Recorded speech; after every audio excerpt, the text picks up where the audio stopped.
Do you think that the Democratic Party think that the African American diaspora is crazy? Do you think that we're just stupid or that we're just going to vote for someone because their skin hue is similar to our skin hue? Welcome back to WMP Let's get into some topics here. So, now the hot topic is the election, and of course, the Democratic Party, Kamala Harris, and her running mate. I want to throw this out to you. Do you think that Democrats think that African Americans are stupid? Do you think that the Democratic Party think that the African American diaspora is crazy? Do you think that we're just stupid or that we're just going to vote for someone because their skin hue is similar to our skin hue? Or because at a Democratic function they play the latest hip hop artists, some song like "They're Not Like Us," "They're Not Like Us," "They're Not Like Us," bing, bing, and then we're supposed to get so excited because they know hip hop culture or trap music culture, and they just assume that all of us basically are from the streets because Kamala Harris is out there in those streets trying to figure out what our issues are and to relate to our issues. Assuming that the African American diaspora is all out there in the streets and that we're all out there twerking and that we're all out there, we're up on the latest rap battles between Kendrick Lamar and Drake, and that we understand these things, we understand these issues, and we're all concerned about these issues. Assuming that the African American diaspora consists of people that are who are merely concerned about the rap battle between Drake and Kendrick Lamar, but we're not concerned about things that are happening in our schools. We're not concerned about the price of gas. We're not concerned about immigration policies.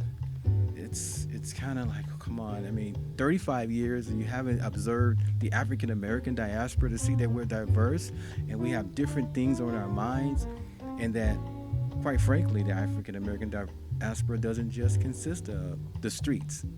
It actually consists of doctors, lawyers, engineers, school teachers, moms, dads, people that are concerned about what's happening with their children, safety, all kinds of things. I have people from Nigeria and Ghana who's just recently come over here the last 10, 15 years, and they don't think the same way as African Americans who have lived here generationally. A person from Chicago has a different concern than someone from Alabama.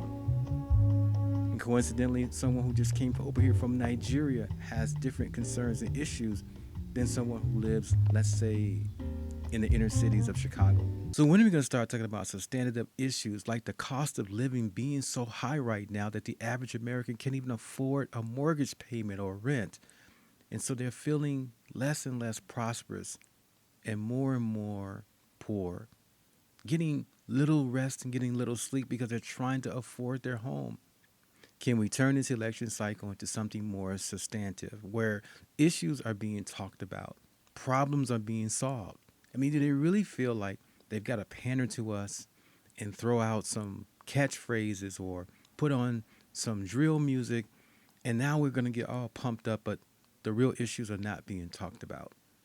Kamala Harris almost has 2 more months to put her agendas and issues out on the table so that the American public can see what she stands for. Not what Biden stood for, but what she stands for. Unless she stands exactly for what the Democratic Party stands for, this machine, this juggernaut. And she's not really a person that we're electing, but we're electing a cog in the wheel or a machine.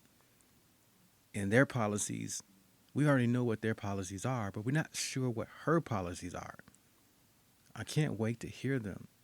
Or are you going to give us the same thing that you've been giving us for the last 4 years under the Biden administration, which proves my point that there is some kind of juggernaut or some kind of system that's running our country and not an individual person, as was determined from Biden's deteriorating mental capacities. We just found this out in the last several months, and we don't know how long this has been going on. It could have been going on from day one. It could have been going on the second year, the third year. But someone else is clearly running our country and not an individual person that is working with Congress and the Senate and the judicial systems to run the country. Something is working behind the scenes, and we can see this. So are we going to get more of the same, or are we going to get something that's more substantive that will show the American people how this particular candidate can bring down the cost of living from way up here to down here, how they can bring the cost of gas from $4 a gallon down to 2.59. Or we're just going to get a bunch of fluff like the politicians always give to us. They think that we're children and that we cannot understand complex issues and that we can't think.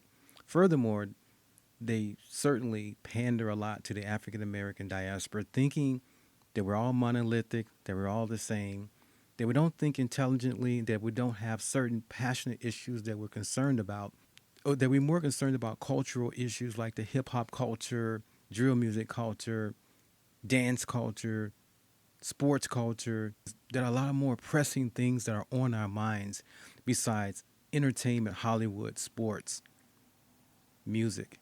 We care about the cost of living. We care about gas prices. We care about the cost of mortgages, interest rates being high. And we need to see from these candidates what plans do they have to bring these things down so that we can free up more cash to invest in our children, our families, so that we can have a better quality of life.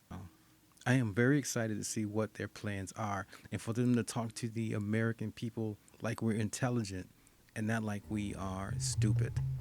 What do you think? Leave your comments in the comment section and I'll try to get to them on the next broadcast.